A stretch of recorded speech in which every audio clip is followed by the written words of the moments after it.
ഇപ്പോഴാണ് ഏവ മനസ്സിലാക്കിയത് ആനകളെ പാദസരയിടുമെന്ന്.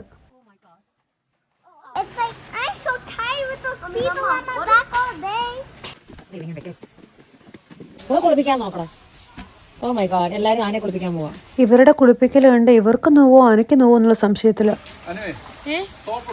സോപ്പിന്റെ ഒരൊറ്റ കുറവുള്ളില്ലെങ്കിൽ ആനയെ കുളിപ്പിച്ച് വെളുപ്പിച്ച് ഇവർ കയ്യിലെടുത്താന്. ഈ സുന്ദരിയുടെ പേരാണ് മീനു.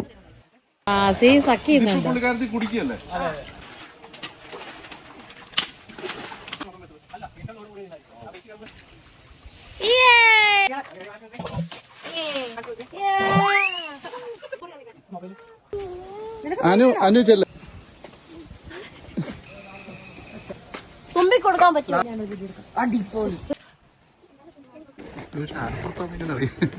ഞങ്ങൾ ആനപ്പുറത്ത്